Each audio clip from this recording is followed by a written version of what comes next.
नमस्कार, मैं रश्मि खेड़ीकर। नवभारत में आप सभी का बहुत बहुत स्वागत है। रियल एस्टेट को लेके आजकल काफी लोगों में कंफ्यूजन होता है। कहाँ इन्वेस्टमेंट करें, फ्लैट्स खरीदे, प्लॉट्स खरीदे। इन सारे कंफ्यूजन को दूर करने के लिए आज हमारे साथ वाइब्रेंट विदर्भ में माय एसेट इंफ्रा के डायरेक्टर मोतीलाल जी चौधरी है। सर, आपका नवभारत में बहुत बहुत स्वागत है। फिलहाल तो सर हम देखते हैं कि पूना मुंबई की बात करें, रियल एस्टेट को लेके पूना मुंबई की बात करें, विदर्भ की बात करें, वहाँ के लोग इन्वेस्टमेंट के तौर पे बहुत जागरूकता आजकल लोगों में आ रही है। तो विदर्भ में क्या सिचुएशन है? नमस्कार, मैं डॉक्टर मोतीलाल चौधरी। अ, जैसे कि आपने मुझे पुणे, मुंबई और नागपुर मतलब ये दोनों तीनों के बीच में कंपैरिजन की बात कही, हम्म। तो हमने ये देखा है कि मुंबई जिस हिसाब से ग्रो किया है हम्म। और मुंबई के बाद में हमने देखा कि पुणे ग्रो किया। एक्चुअली देखा जाए तो पुणे में पहले इंडस्ट्रियल डेवलपमेंट आई। एक पिंपरी चिंचवड़ करके एक इंडस्ट्रियल पिंपरी एरिया था, चिंचवड, हाँ। वहाँ कुछ इंडस्ट्री आई और उसके बाद में पुणे का डेवलपमेंट शुरू हुआ। और उसके बाद फिर वहाँ हमने देखा कि IT industry I. Hmm. IT industry I तो एजुकेशन हब भी साथ साथ में आ गए। हम्म। तो अब क्या हो रहा है कि मतलब हर तरफ का स्टूडेंट वहाँ पहले पढ़ने के लिए जा रहा है। हम्म। पढ़ने के लिए गया तो उसको फिर जॉब प्लेसमेंट के लिए वहीं कॉलेजेस में हम्म। कैंपस के थ्रू हम्म। उसको जॉब मिल जाता है। तो वहीं कोई आईटी सेक्टर में चला जाता है, कोई इंडस्ट्री में चला जाता है। तो इस कारण मुझे ऐसा लगता है कि पुणे की जो ग्रोथ है हम्म। वो हुई है। और अभी अगर हम देखते हैं तो मुंबई तो चारों तरफ अभी पूरा फैल चुका है और फिर देखें तो समुंदर है। इधर नासिक के तरफ मुंबई आ चुका है, हम्म। पुणे के उस आगे भी मुंबई जा चुका है। हम्म। तो ओवरऑल अगर अभी हम देखते हैं तो मुंबई, पुणे और ये नासिक का जो ये ट्रायंगल है हम्म। ये लगभग अभी सैचुरेट हो चुका है। ओके। मतलब हम लोगों ने देखा कि अभी तक एडवांटेज विदर्भ की जो बात हुआ करती थी, तो एडवांटेज विदर्भ के बारे में हम जब बात करते थे तो केवल बात होती थी, लेकिन एडवांटेज एक्चुअल में विदर्भ वाले को मिलता नहीं था। हम्म। तो अब तक पिछले जो अभी भारतीय जनता पार्टी की सरकार पिछले हम 5-7 सालों से देख रहे हैं यहाँ पर, उसके बाद में जो डेवलपमेंट हमने देखा पुणे, मुंबई और ये नासिक का जो ट्रायंगल है, उसके बाद रियल मायने में विदर्भ की और डेवलपमेंट अभी मतलब टर्न हो रहा है। और उसी के कड़ी में हमने ये देखा कि जैसे पहले कड़ी में यहाँ एक मिहान करके एक बड़ा प्रोजेक्ट यूरोप और राइट, आसिया हाँ। खंड का सबसे बड़ा प्रोजेक्ट यहाँ पर गडकरी साहब के माध्यम से यहाँ पर आया हुआ है। और उसमें जो आईटी इंडस्ट्री आई और फार्मास्यूटिकल इंडस्ट्री है, ज्वेलरी इंडस्ट्रीज है, उसके बाद वहाँ पर एरोनॉटिकल इंडस्ट्रीज आ गई, एमआरओ आ गए कुछ। अभी नया विमानतल का डेवलपमेंट हो रहा है, नया कार्गो हब बन रहा है वहाँ पर, इंटरनेशनल विमानतल बन रहा है। तो ओवरऑल मिहान में लगभग 4,500 एकड़ में जो डेवलपमेंट हो रही है, उस डेवलपमेंट में जो कंपनियां आ रही है तो उसमें हजारों लाखों लोगों को रोजगार यहाँ पर जनरेट होने वाला है। और उस हिसाब से कार्गो डेवलप करने के पहले प्रेजेंट सरकार ने रोड, रेल के ऊपर सबसे पहला फोकस किया। क्योंकि कोई भी जब माल आएगा या कनेक्टिविटी के हिसाब से देखा जाए तो रेल, रोड और एयर, ये 3 प्रकार की कनेक्टिविटी होती है। और जिस शहर को ये तीनों कनेक्टिविटी स्ट्रांगली मिलती है वो शहर एकदम फ्लरिश करता है, डेवलप हो जाता है। पुणे, मुंबई में वही हुआ। वहाँ रेल, रोड मतलब पहले पुणे मुंबई एक्सप्रेस हाईवे बना, ठीक है। पहले वो मतलब पहाड़ों के बीच का रास्ता था, काफी समय लग जाता था। लेकिन जब से वो पुणे मुंबई एक्सप्रेस हाईवे बना, उसके बाद में पुणे का रियल मायने में डेवलपमेंट हुआ है ना, वो हमने देखा। तो सेम चीज यहाँ की जो लीडरशिप थी, यहाँ की पॉलिटिकल जो लीडरशिप थी वर्तमान में जो है, इन्होंने सबसे पहले क्या किया कि नागपुर से मुंबई को कनेक्ट किया। तो नागपुर से मुंबई करने के लिए एक रोड की कनेक्टिविटी पहले जो थी, अभी उसको एकदम एक्सप्रेस वे के स्वरूप में कर दिया कि 8 घंटे में आप मुंबई पहुंच सकते हैं समृद्धि महामार्ग के माध्यम से। फिर दूसरा, इन्होंने नागपुर के चारों तरफ के जो रोड्स थे, जैसे यहाँ से NH6, NH7 क्रॉस होता था, प्लस मतलब का साइन यहाँ नागपुर में है। रेलवे का डायमंड पॉइंट नागपुर में है, पूरे भारत का, बराबर है। मतलब यहाँ से ईस्ट वेस्ट की सारी ट्रेन जाती है, ये एक है। और जो हैदराबाद या भोपाल और ये इधर रायपुर और इधर अमरावती रोड के जो कनेक्टिंग रोड थे, ये पहले 2 लेन के रोड हुआ करते थे, अभी सारे 6 लेन के रोड हो गए। तो ये रोड की कनेक्टिविटी सबसे पहले बनाई। उसके बाद इन्होंने रेल, जो पहले 2 लेन की थी, अभी 4 लेन की कर दिया रेल। तो रेलवे में भी ट्रांसपोर्टिंग के हिसाब से देखा जाए तो मल्टीपल ट्रेन अभी ट्रैक पे चल सकती है। और 150 किलोमीटर के आसपास की जो सिटीज है, तो उनमें अभी मेट्रो ट्रेन चलाने का भी गडकरी साहब का बीच में एक प्लानिंग का Right, जिक्र हाँ। हुआ था। और अभी और एक नया डेवलपमेंट हमने देखा है कि नागपुर से गोंदिया ये नया समृद्धि महामार्ग अभी निकल रहा है। तो ये नए समृद्धि महामार्ग से जामठा चौक मतलब गौसी मानापुर चौक से इसका 0 पॉइंट शुरू होता है और इधर से वरोड़ा रुई मतलब पांजरी पेवठा जो इधर हुड़केश्वर रोड से उमरेड रोड को क्रॉस करते हुए इधर भंडारा की और गोंदिया को कनेक्ट करता है। भंडारा के पहले एक रूट चंद्रपुर की तरफ वरोरा में कनेक्ट होता है, एक रूट भंडारा के पहले जाकर के गढ़चिरौली की तरफ जाता है और फिर एक रूट साकोली रोड पे वहां कनेक्ट हो रहा है बिलगांव के पास और फिर भंडारा के पहले एक रूट गोंदिया रावणवाड़ी के पास कनेक्ट होता है बालाघाट के पहले। तो इस समृद्धि से नए समृद्धि से क्या हो रहा है कि मध्य प्रदेश मतलब बालाघाट रोड पे वहां कनेक्ट हो रहा है तो मध्य प्रदेश, इधर साकोली रोड पे कनेक्ट हो रहा है तो छत्तीसगढ़ और इधर तेलंगाना और आंध्रा जो गढ़चिरौली और चंद्रपुर रोड की तरफ जो कनेक्ट हो रहा है। तो इन्होंने क्या किया कि अभी ये दोनों समृद्धि के माध्यम से एक पहला पुराना जो समृद्धि महामार्ग था उसके माध्यम से मुंबई पुणे को कनेक्ट करके महाराष्ट्र के जितने मेजर डिस्ट्रिक्ट्स है सबको कनेक्ट किया। दूसरा जो समृद्धि अभी जो नया बन रहा है जिसका डिमार्केशन हो चुका है, लैंड एक्विजिशन लगभग अभी कंप्लीट के तौर पर है और टेंडर्स भी निकल चुके हैं, अभी जल्दी 2-4 महीने में गवर्नमेंट काम शुरू करेगी। तो ये समृद्धि के माध्यम से उन्होंने क्या किया, ये 4 स्टेट को कनेक्ट किया मतलब एमपी, छत्तीसगढ़, तेलंगाना और आंध्रा। तो ये नागपुर से जो ये चारों स्टेट के बॉर्डर के पास के जो बड़े शहर है ये इनका जो क्राउड है ये नागपुर से इजीली कनेक्ट हो जाएगा है ना। बराबर। तो रियल मायने में अब हम देखेंगे, अब तक के विदर्भ का डेवलपमेंट हम कागजों पे जिक्र करते थे लेकिन अभी रियल मायने में ये जमीन पे दिखने लगेगा।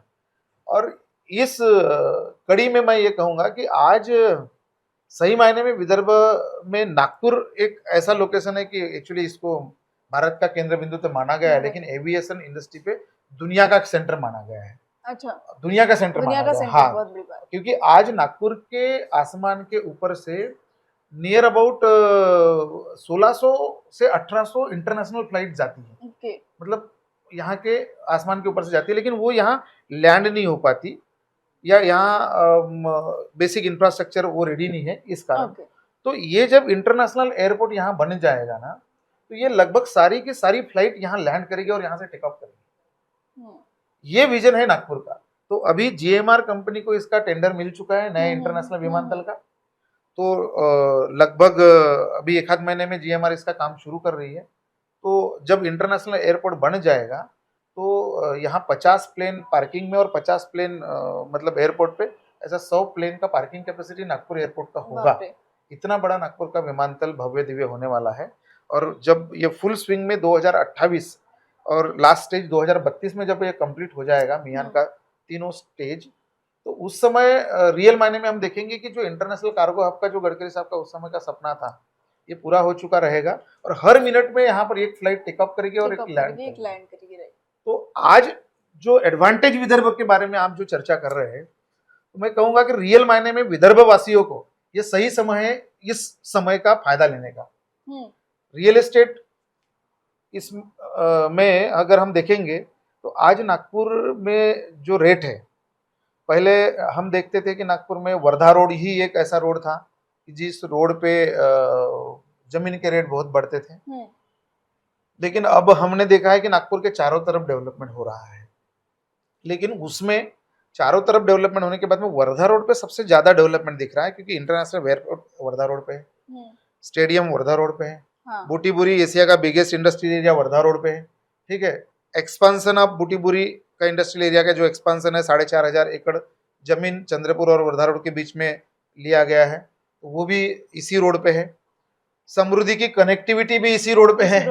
तो इस कारण सारा डेवलपमेंट जब इस रोड पे है तो इसलिए इस रोड के सराउंडिंग में जो रहने वाले लोग हैं या जिनकी प्रॉपर्टी है उनको जबरदस्त एडवांटेज यहाँ पे मिलेगा वाइब्रेंट विदर्भ में। लेकिन सर लोगों का ये कल हम बोलते हैं कि सौरे मतलब उनको फ्लैट्स लेने हैं या लेआउट्स में किस तरह उनकी ज्यादा डिमांड रहती है आज? मेरा ये कहना है कि जिनको आज अगर मान लो कोई हमारे पास विदर्भ से कहीं भी किसी भी जिले से या मैं कहूँगा कि हमारे बॉर्डर कनेक्टेड जितने भी स्टेट्स है वहाँ के मेजर सिटीज के कोई भी अगर इन्वेस्टर यहाँ नागपुर में आते हैं, कोई कस्टमर अगर नागपुर में आते हैं, सबसे पहले उनका ये रहता है कि चलो यार नागपुर एक उभरता हुआ शहर है। हाँ। अभी मुंबई, पुणे और उसके बाद अभी नागपुर ही महाराष्ट्र का एक बड़ा शहर है, हिंदुस्तान का केंद्र बिंदु है। तो इसमें जमीन में पैसा लगाएंगे तो हमारा पैसा जल्दी ही बढ़ेगा। ठीक है, तो बहुत सारे इन्वेस्टर 3 प्रकार के लोग हमारे पास में आते हैं, जो आते हैं कस्टमर। तो एक तो पहला होता है कि जिसको खुद घर बनाना है, आज तुरंत रहना है, वो एक व्यक्ति हो गया। एक हो गया कि कमर्शियल पॉइंट ऑफ व्यू से कि चलो यार आज खरीद लूँ, या खरीद करके मैं 2-4 साल वेटिंग है मेरे पास, 2-4 साल में मैं खुद का घर बना लूँ। ठीक है, एक तुरंत रहने वाला हो गया, एक 4-5 साल के वेटिंग वाला हो गया, और एक आधा लॉन्ग इन्वेस्टमेंट के हिसाब से आता है कि चलो अभी एफडी और आरडी या कहीं म्यूचुअल फंड या शेयर मार्केट में पैसे लगाने के बजाय मैं मान लो रियल एस्टेट में एक आधा जमीन का टुकड़ा एक अच्छे शहर में मैं खरीद करके रख लूँ। तो ऐसे लॉन्ग टर्म के हिसाब से भी कोई व्यक्ति इन्वेस्टमेंट करने के लिए आते हैं। तो एक 3 प्रकार के इन्वेस्टर होते हैं। तो उसमें मैं ये कहूंगा कि जिसको आज तुरंत रहने का अगर प्लानिंग है कि चलो यार 2-4-6 महीने में, साल भर में मुझे रहना है, उसके हिसाब से मुझे नागपुर में प्रॉपर्टी खरीदना है, तो उस व्यक्ति ने फ्लैट में आना चाहिए। हाँ, मतलब रेसिडेंशियल पॉइंट ऑफ व्यू में फ्लैट में लाना चाहिए। कोई अगर कहता है कि मैं इन्वेस्टमेंट पॉइंट ऑफ व्यू से मैं अगर कंस्ट्रक्टेड प्रॉपर्टी में पैसा डालूं, मैं कहूंगा कि मत डालिए, क्योंकि कंस्ट्रक्टेड प्रॉपर्टी में उसकी ग्रोथ जो है उसकी ज्यादा नहीं मिलेगी। उसके बजाय आप सिटी से नियर बाय में जो अगर लेआउट के कोई प्रोजेक्ट है जिसमें एनएमआरडी सैंक्शन हो, रेरा अप्रूव्ड हो, और डेवलपमेंट के सारे जो एनएमआरडी के रूल्स के हिसाब से डेवलपमेंट किया गया हो, ऐसे डेवलपर के पास आकर के अगर आप प्लॉट में अगर इन्वेस्टमेंट करते हैं तो उसको ज्यादा मतलब रिटर्न मिलेगा। हाँ, तो हम लोगों के पास में ऐसे सभी प्रकार के प्रोजेक्ट हम रखते हैं। My asset infra, my group पिछले 9 साल में हम लोगों ने जो काम किया है नागपुर में, तो जहाँ डेवलपमेंट है, जहाँ अभी बड़े बड़े ब्रांड आ चुके हैं, गोदरेज यहाँ पर आया है, बाकी कल्पतरु से लेकर के और मल्टीनेशनल कंपनी के बड़े ब्रांड भी यहाँ पर अभी आ रहे हैं। इनकी बहुत बढ़ी हुई कीमतें रहती है इन ब्रांडों की, क्योंकि इनके खर्चे बहुत है, अमाप खर्चे, और उसके कारण अल्टीमेट प्रोडक्ट की कॉस्ट उनकी ज्यादा होती है। तो हम लोग क्या किए हैं, हम लोग लोकल ब्रांड होने के कारण हम लोग खुद ही परचेसर है, मतलब लैंड खुद खरीदी करते, खुद सैंक्शन करते, खुद डेवलप करते और खुद ही मार्केटिंग करते हैं। ठीक है, तो मतलब एक खिड़की योजना जैसे गवर्नमेंट की होती है, तो वैसे एक ही प्रीमाइसेस में ये सारी चीजें होने के कारण हम जो प्रोडक्ट लोगों को अवेलेबल करा के देते हैं तो एकदम रिजनेबल में होता है। मार्केट रेट से मैं कहूंगा कि एक 300-400 रुपए पर स्क्वायर फीट से हमारी जो प्रोडक्ट है वो लोगों को हम सस्ते रेट में उपलब्ध करा करके देते हैं। और आज my assets infra my group ने लगभग पिछले इन 7-8 सालों में हमने 30 प्रोजेक्ट इस शहर में के आजू बाजू में हमने दिए। उसमें हमारे कंस्ट्रक्शन के प्रोजेक्ट हमने नागपुर मनीष नगर का जो सबसे हॉटेस्ट एरिया है, यहाँ पर भी हमने कंस्ट्रक्शन के प्रोजेक्ट बनाए। खामला एरिया में भी कंस्ट्रक्शन का प्रोजेक्ट हमारा कंप्लीट हो चुका है। अभी जल्दी हम लोग न्यू खापरी जो मिहान के सामने वाला एरिया है, वहाँ कंस्ट्रक्शन का एक 2 BHK का फ्लैट स्कीम हम अगले 15 दिन में लॉन्च कर रहे हैं। और लेआउट में हमने काफ़ी बड़ी मात्रा में यहाँ पर लोगों को प्लॉट्स दिया है, और हमें खुशी होती है कि हमारे देखते ही मतलब 3 साल में लोगों के रेट 3 गुना तक हो गए। अरे बाप रे, 3 साल में 3 गुना तक हो गए। 3 साल में? हाँ, मतलब हमने लोगों को 1200 रुपए के आसपास में, मान लो रिंग रोड के आसपास में प्रॉपर्टी दी। हमारा एक माई सिटी करके प्रोजेक्ट है जिसमें 7 फेज हमारे कंप्लीट हो चुके हैं, अभी 8वां फेज हम लोग शुरू किए हुए हैं। तो रिंग रोड टच प्रोजेक्ट है, ली मेरिडियन होटल के जस्ट पीछे है। तो उसमें हमने लोगों को शुरुआत में 1190 रुपए से प्लॉट दी मैडम, अभी 3000 रुपए प्लस में वहां पर प्लॉट है। मतलब नियर अबाउट 3 गुना के आसपास में वहां पर रेट हो गया। हमने गोदरेज का प्रोजेक्ट बेसा घोगली रोड पे आया, उसके बगल में हमने 1200 रुपए में लोगों को प्लॉट दिए, आज वहां 5000 रुपए के रेट। तो हम हैप्पी है कि हमारे कस्टमरों को हमारे रहते हुए 3-4 सालों के अंदर में 3 गुना 4 गुना रेट मिल रहे हैं। और ऐसे ही नियर बाय में हमारे प्लॉट के काफी सारे ऑप्शंस आज हैं।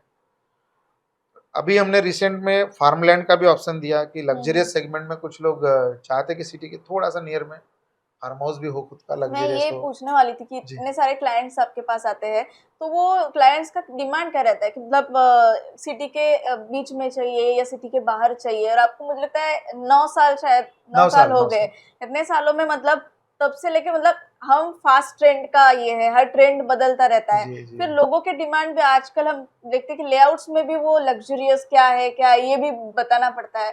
तो ऐसे में लोग सिटी में रहना पसंद करते हैं, बाहर रहना पड़ते हैं, क्या डिमांड रहता है लोगों का?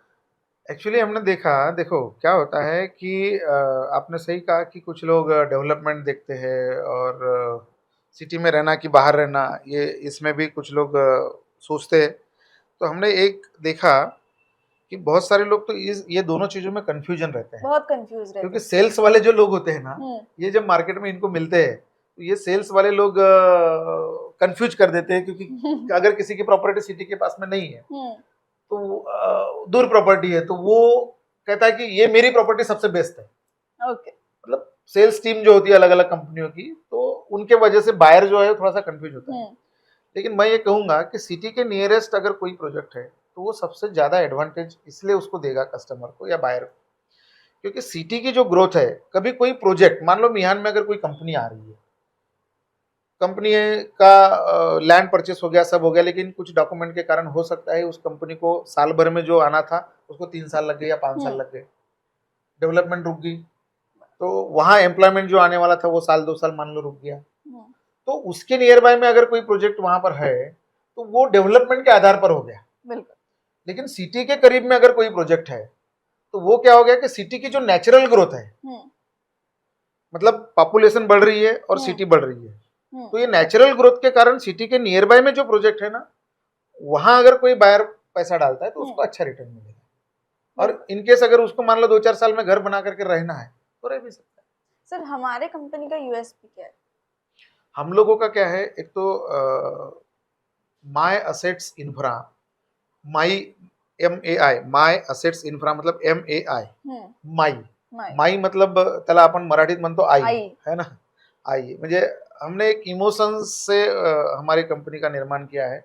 माँ का जो प्यार होता है, वात्सल्य होता है, उस हिसाब से। तो माय एसेट इंफ्रा जब मैंने 4 मार्च 2016 को जब ये फर्म का निर्माण किया, तो मेरे मन में एक सोच थी, क्योंकि मैं 2004 से रियल एस्टेट के क्षेत्र में काम कर रहा था। बहुत सारे अच्छे अच्छे कुछ बुरे ऐसे अनुभव आए, लेकिन मैंने देखा कि ये रियल एस्टेट का बिजनेस अगर रियलिस्टिक तरीके से किया गया तो लॉन्ग टर्म तक हम कर सकते हैं। कई ऐसी कंपनियां हमने देखी कि लोगों को हमको पैसा कमाना है करके प्लॉट बेचना है बस, तो बहुत दूर दराज में भैया मिहान आ रहा है, ये आ रहा है, तो 40 किलोमीटर पे, 50 किलोमीटर पे, 60 किलोमीटर पे लोगों को जाकर के प्लॉट बेचे। अगर 2-4-5 साल बाद, अब क्या है, बाहर का बायर है, उसको पता नहीं कि शहर का डेवलपमेंट कहाँ जा रहा है, कैसा हो रहा है, क्या हो रहा है, उसने किसी सेल्समैन के ऊपर भरोसा किया और पैसा लगाया, कंपनी के मालिक को ना देखा, ना प्रोडक्ट देखा, ना कुछ। ऐसे बहुत सारे ब्लाइंडली फेथ करके लोग किसी के भरोसे पे पैसा डाल देते थे। लेकिन 5 साल बाद अगर वो बायर ये कहता है कि भैया अगर मुझे प्लॉट की कीमत अभी बड़ी है या मुझे पैसे की जरूरत है, मेरा प्लॉट बेचना है, तो उस वक्त उसको मतलब वो सेल नहीं मिलता, क्योंकि वहां तक 30 किलोमीटर 40 किलोमीटर तक अभी तक डेवलपमेंट गया ही नहीं है। तो उस व्यक्ति ने, हो सकता है कि उस वक्त प्लॉट खरीदी करने के लिए किसी ने अपने बच्चों की पढ़ाई का सपना रखा हो, किसी ने हो सकता है कि अपनी बेटी की शादी के लिए वो प्लॉट खरीदा हो, कि यार चलो ये आज मैं प्लॉट खरीद करके रखूं, कल 2-4 गुना हो जाएगा, तो मेरी बेटी 15-18 साल की हो जाएगी तो मैं उसका शादी में पैसा खर्चा करूंगा प्लॉट बेच करके।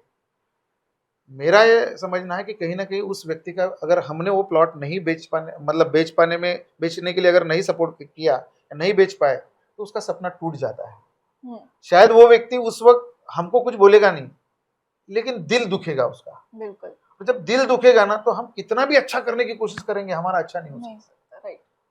तो जब मैं खुद का काम करने का सोचा, तो मेरे दिमाग में ये चीज बहुत थी कि नहीं यार, मैं रियल एस्टेट का काम रियलिस्टिक तरीके से ही करूंगा। कि अगर मेरे कस्टमर ने 5 साल बाद अगर बोला कि मोतीलाल जी यार, मैंने आपके इस माई सिटी में प्लॉट खरीदा है, मुझे मेरे बेटे के लिए एजुकेशन के लिए पैसा लग रहा है, कृपया प्लीज बेचने के लिए मदद करिए ना, तो मैं छाती ठोक करके, आंखों में आंखें डाल करके बिल्कुल उनसे बात करना चाहिए कि साहब मुझे 2 महीने का टाइम दो, मैं मेरे सेल्स टीम के माध्यम से आपका प्लॉट बेच देता हूँ। तो ये कॉन्फिडेंस कब आएगा, जब सही में मैं सिटी के नियर बाय में काम करूंगा, नियर बाय में प्रोडक्ट दूंगा, तब। और मुझे आज गर्व होता है कि माई एसेट्स इंफ्रा के माध्यम से माई ग्रुप ने जो प्रोडक्ट हमने 2016 से लोगों को दिए हैं, हम्म, उसमें अभी 2016 से लेकर के अभी 8-9 साल का ही पीरियड हुआ है, बहुत शॉर्ट स्पैन हुआ है। लेकिन इनमें हम लोग किसी को 2 गुना, किसी को 3 गुना, किसी को 4 गुना रेट उनके उस लेआउट में बढ़ गए हैं। और हमने काफी सारे कस्टमर्स के प्लॉट रीसेल भी करवाए हैं। ओके। मतलब उन्होंने अगर बोला कि भैया बेच के तो हमने बेच के भी दिए हैं।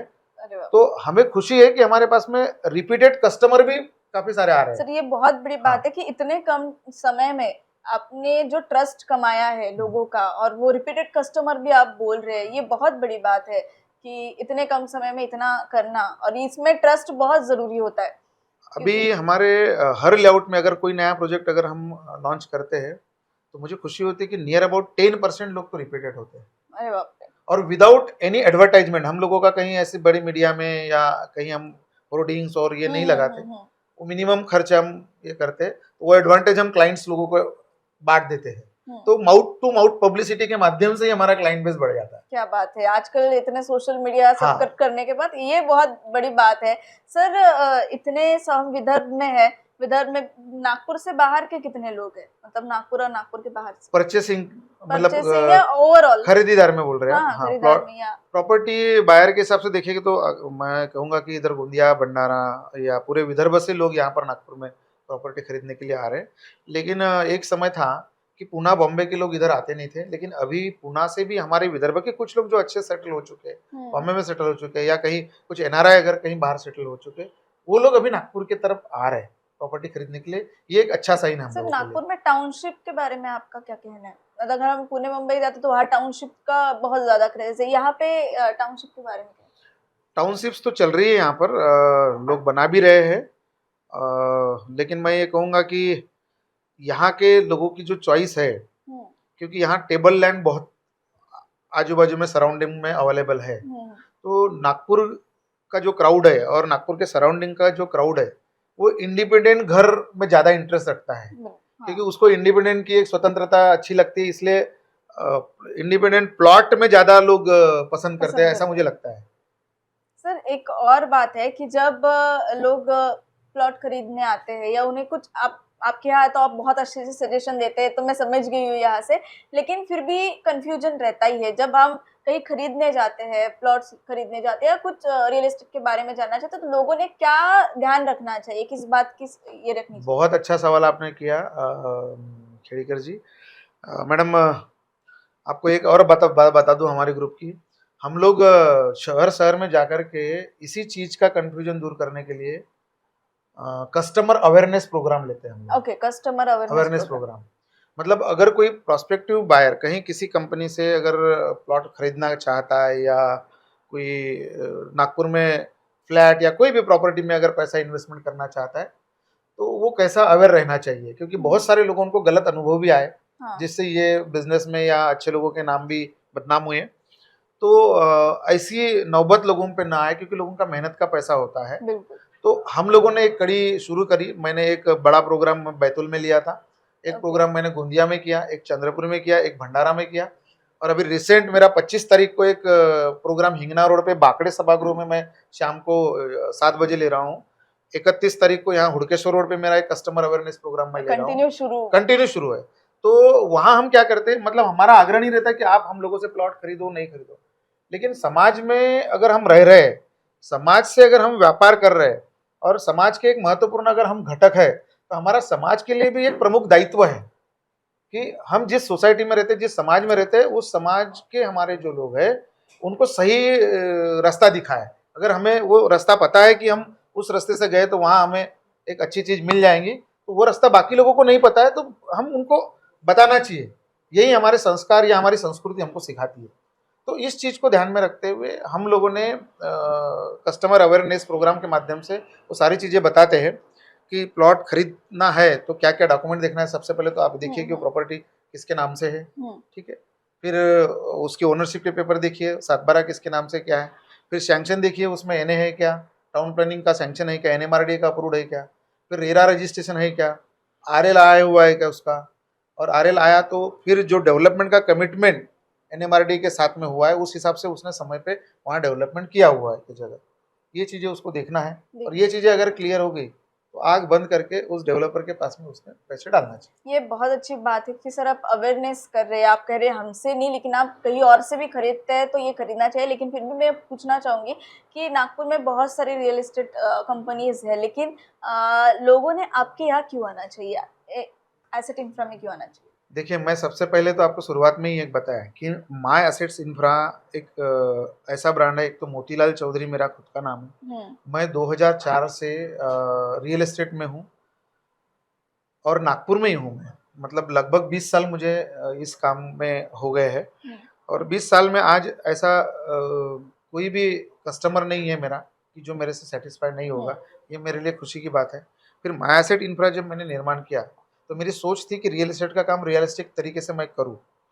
तो मैंने बताया कि बहुत सारे 90% लोग जो आज अपने शहर में काम कर रहे हैं, यहाँ पर काम कर रहे हैं, मार्केटिंग के कंपनी के माध्यम से काम करते हैं। मतलब इन्वेस्टर के पैसे होते हैं, वो मार्केट इन्वेस्टर पैसा लगाता है, सैंक्शन कोई और करता है और उसके बाद में मार्केटिंग कंपनी को लोग प्रोडक्ट बेचने के लिए देते हैं।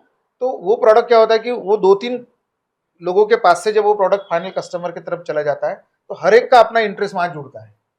और हर एक का जब अपना इंटरेस्ट जुड़ता है तो वो प्रोडक्ट की रेट या प्रोडक्ट की कॉस्ट बढ़ जाती है।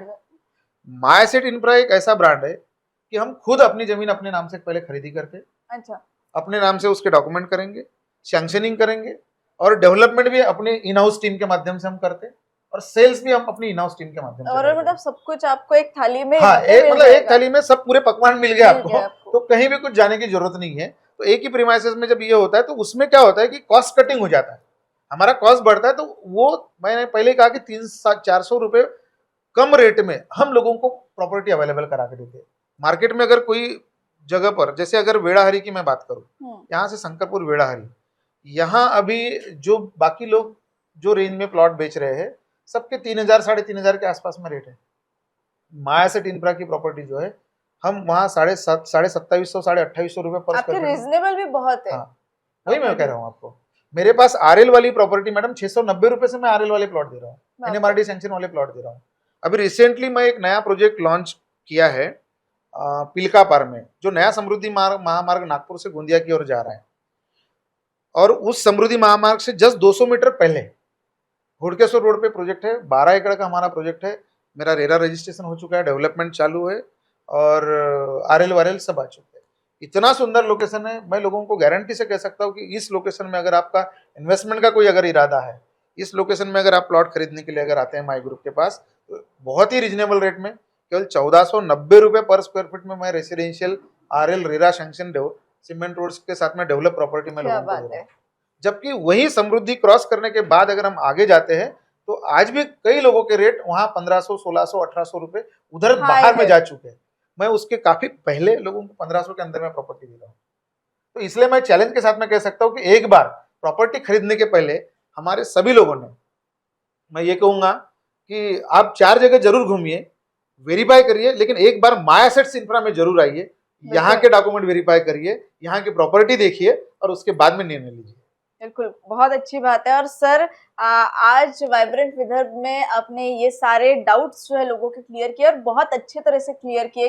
हालांकि हम किसी कंपनी में जाते हैं तो इतने क्लियर नहीं करते, वो कहते हैं हमारे पास है, लेकिन सर करके आप सबके पास जाइए, लेकिन हमारे पास आइए। और सर बहुत अच्छा अवेयरनेस प्रोग्राम जो वो करते हैं वो काबिलिए तारीफ है सर। और आज वाइब्रेंट विदर्भ की हम बात कर रहे हैं तो हमारे कंपनी का किस तरह से योगदान रहा है विदर्भ की डेवलपमेंट या किसी और हमने देखिए मतलब हम लोग देखा जाए तो सोशली भी काफ़ी एक्टिव है। हमारा माई फाउंडेशन करके एक फाउंडेशन भी है। इसके माध्यम से हम लोग हर साल 28 जून को blood donation, health checkup, eye checkup, tree plantation का एक बड़ा कार्यक्रम हम करते हैं। साल भर में बहुत सारी एक्टिविटी करते हैं। तो हम लोग जो सोशल अवेयरनेस प्रोग्राम भी ऐसे करते हैं लोगों को अलग अलग जगह पर जा कर के। तो जैसे अनाथालय में जाकर के कुछ मदद करना है। कोविड पीरियड में बहुत सारे लोगों को हमने जो अन्नदान वगैरह है वो सब हमने किया। तो ये सब जो सारी एक्टिविटी हम अपने बिजनेस के साथ साथ में अपनी सोशल रिस्पॉन्सिबिलिटी का भी निर्वहन जो हम करते हैं। तो इसके माध्यम से कंपनी को हमको पिछले साल इंडियन आइकॉन अवार्ड से मुझे क्या नवाजा बात गया है। माई एसेट्स को। और वो दिल्ली में एक बड़ा फंक्शन था, अपना ग्लोबल एक्सीलेंस फोरम के माध्यम से। हम्म। वहां पर इंद्रेश कुमार जी जो आरएसएस के एक बड़े नेता है, उनके थ्रू मुझे वो अवार्ड से सम्मानित किया गया। हमको व्यावसायिक दृष्टिकोण से देखा जाए तो नासिक में ली मेरिडियन होटल में, वहाँ हमको महाराष्ट्र उद्योग पुरस्कार से 2023 से सम्मानित किया गया। और मुझे पर्सनली जो सोशल चीज़ों में हम इन्वॉल्वमेंट है पहले से लेकर के, वो पहले से हमारी ये है, मतलब अपने काम के साथ साथ में सोसाइटी के लिए भी कुछ करो। हमारे गांव में हमने एक स्कूल खोली है जिसका सीबीएसई पैटर्न पे हम एजुकेशन अच्छा। देते हैं लोगों को, केवल 4-5 हज़ार रुपए वार्षिक फीस में हम लोगों को एजुकेशन देते हैं। Annual fees 250, हाँ 250 बच्चे हमारे स्कूल में पढ़ने के लिए आते हैं। तो ऐसी बहुत सारी एक्टिविटी हम करते हैं जो आज छोटे से इंटरव्यू में बताना शायद मुझे पॉसिबल नहीं है। तो ये सब जो काम हम करते हैं उस काम को ध्यान में रखते हुए मुझे 2023 में मुंबई के एक बड़े होटल में, होटल हयात में, डॉक्टरेट के माध्यम से भी मुझे सम्मानित किया गया। क्या बात है सर। मतलब एक अमेरिकन ईस्ट कोस्ट यूनिवर्सिटी के माध्यम से, जिस मंच पर मनोज वाजपेयी जी जो एक्टर है, हिंदी फिल्म के अभिनेता है, उनको मतलब एक्टिंग के सेक्टर में, उसके बाद में ओकाया बैटरी और जो माइक्रोटेक का इन्वर्टर है उसके जो मालिक है, तो ऐसे बड़े बड़े जो अलग अलग क्षेत्र के जो दिग्गज लोग थे उनको वहाँ पर डॉक्टरेट देकर के सम्मानित किया गया। तो मुझे भी एक बड़ी उपाधि ये सारे एक्टिविटी के माध्यम से, सम्मान के माध्यम से मिली है। तो मैं आज अपने आप को गौरवान्वित महसूस करता हूँ। तो माई एसेट इंफ्रा परिवार के माध्यम से जो लोग आज एसोसिएट है, लगभग हमारी 2000 लोगों की टीम एसोसिएट है। अच्छा। डायरेक्टली इनडायरेक्टली तरीके से हमने 2000 लोगों के घर में एक रोजी रोटी देने का भी हमने काम किया है। बिल्कुल। तो कहीं ना कहीं एक इनडायरेक्टली वे से हम एक विदर्भ में जो एक रोजगार है ना, रोजगार की सबसे बड़ी समस्या है। तो आज हमें खुशी होती है कि आज हमारे जो टीम के मेंबर्स है, जो एग्जीक्यूटिव है, वो अच्छे घर में रह रहे हैं, अच्छी गाड़ी में घूम रहे हैं और लोगों को उनके सपने पूरे करने के लिए उनकी मदद कर रहे हैं। तो इनडायरेक्टली तो हम काफी सारा बहुत योगदान काम कर रहे हैं। रहा है। और इतने अच्छे अच्छे सोशल एक्टिविटीज आपने बताया नहीं मुझे, सिर्फ एक बताया आपने, लेकिन आप इतना सोशल एक्टिविटी स्कूल चला रहे आप, ये बहुत बड़ी बात है सर। और इन सबसे मुझे लगता है प्रेरणा मिलेगी लोगों को। और आखिर में आप हमारे दर्शकों को क्या कहना चाहेंगे? मैं यही कहूँगा कि जैसे कि आज ये योग मिला हम लोगों को आपसे बात करने का, तो काम तो सभी करते हैं, लेकिन हमारे काम में हमारी ईमानदारी, प्रामाणिकता और सच्चाई अगर रहती है तो उस काम को हम लंबे समय तक कर सकते हैं। आज तक हमें कोई बड़े होर्डिंग, बड़े विज्ञापन करने की जरूरत नहीं पड़ी। हम लोग अपने काम के रिसिप्ट के आधार पर ही यहाँ तक पहुँचे हैं। और अगर वो काम में अगर हमारी ईमानदारी नहीं होती, सच्चाई नहीं होती, प्रामाणिकता नहीं होती, तो शायद इतने कम समय में, मतलब माई एसेट इंफ्रा माई परिवार ने 30 प्रोजेक्ट तक का सफर तय नहीं किया होता। मैं आप सभी लोगों को यही कहूँगा कि अगर हम व्यापार कर रहे हैं तो ईमानदारी से करें, सच्चाई से करें, प्रामाणिकता से करें। डेफिनेटली हमारी वो मंजिल हम पूरी कर सकते हैं। एज अ कस्टमर करके अगर हम लोग किसी ग्रुप के साथ में जुड़ करके अगर कोई प्रॉपर्टी खरीदना चाहते, मैं ये नहीं कहूँगा कि आपने यहाँ आकर के मेरे से ही प्रॉपर्टी खरीदना चाहिए, लेकिन ये जरूर कहूँगा कि हमारे प्रॉपर्टी अवेयरनेस प्रोग्राम में जरूर आप आइए, वहाँ सुनिए, अटेंड कीजिए। आज ये छोटे से इंटरव्यू में मैं बहुत ज़्यादा आपको बता नहीं सकता, लेकिन बहुत सारे ऐसे डॉक्यूमेंट के पार्ट होते हैं, बहुत सारी ऐसी चीज़ें होती है। जब हम कोई मेहनत का पैसा, अपने पसीने खून पसीना एक करके कमाया हुआ पैसा किसी कंपनी में देते हैं, किसी सेल्समैन के भरोसे पे हम देते हैं, लाखों की प्रॉपर्टी हम खरीदते हैं, तो एक बार उन चीज़ों को समझना बहुत आवश्यक है कि कौन सी जगह पर खरीदे। क्योंकि 4 प्रकार से लोग प्रॉपर्टी खरीदने वाले व्यक्ति ने विचार करना चाहिए। सबसे पहले तो मैं जिस कंपनी से प्रॉपर्टी खरीद रहा हूँ वो कंपनी कैसी है, उसका मालक कौन है, उसका ट्रैक रिकॉर्ड क्या है, ये सबसे पहली चीज़ हमने देखना चाहिए। दूसरी चीज़ देखना चाहिए, कंपनी तो ठीक है, लेकिन वो जिस लोकेशन की प्रॉपर्टी मुझे दिखा रहा है, वो प्रॉपर्टी का लोकेशन कहाँ पर है, मतलब सही में उसकी ग्रोथ हो सकती है क्या, उसका मल्टीप्लिकेशन हो सकता है क्या, वो चीज़ें देखना आवश्यक है। फिर तीसरी चीज़ ये देखना है कि चलो यार ग्रोथ है, मल्टीप्लिकेशन है, कंपनी भी अच्छी है, ठीक है, एरिया वर्धा रोड का है या हिंगना रोड का है, अच्छे एरिया में हमारी प्रॉपर्टी दिख रही है, लेकिन उसके लीगल एस्पेक्ट्स क्या क्या क्लियर है, सही में वो एनएमआरडी सैंक्शन है, आरएल है, रेरा है कि क्या है, ये चीज भी हमको देखने की आवश्यकता है। और चौथी चीज हमने ये देखना चाहिए कि मतलब जो कंपनी के थ्रू हम खरीद रहे हैं, मतलब मालक तो ठीक है, लेकिन जो कंपनी के थ्रू हम खरीद रहे हैं वो कंपनी कितने साल से काम कर रही है, रिलायबल है कि नहीं है, कहीं किसी के माध्यम से कोई चीटिंग का काम तो नहीं सामने आया है। तो ये 4-5 चीजें अगर हमने देख ली ना, तो मुझे नहीं लगता कि हम लोगों की मेहनत की कमाई कहीं अटकेगी, कोई कोर्ट कचहरी के मैटर होंगे और कुछ होंगे। तो ये बहुत सारी चीज़ों का नॉलेज आपको फ्री में माय एसेट्स ग्रुप के माध्यम से जो प्रॉपर्टी अवेयरनेस प्रोग्राम होते हैं, इसमें आपको फ्री में मिलेगा, निःशुल्क मिलेगा। अभी रिसेंटली हम 25 तारीख को एक बाकड़े सभागृह हिंगना रोड पे शाम को ठीक 7 बजे प्रॉपर्टी अवेयरनेस प्रोग्राम हम ले रहे हैं। तो आपको आग्रह करूंगा कि आप जरूर आइए और देखिए और उसके बाद में आप निर्णय लीजिए।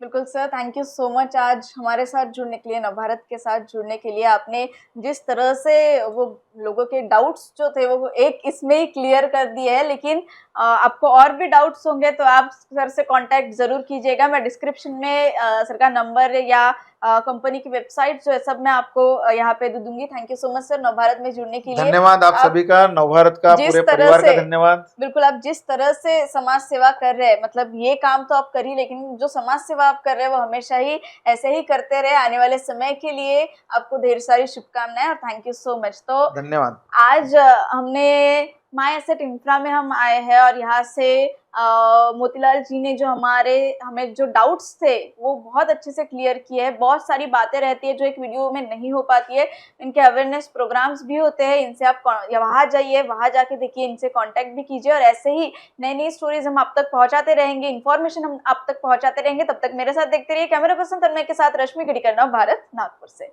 नमस्कार।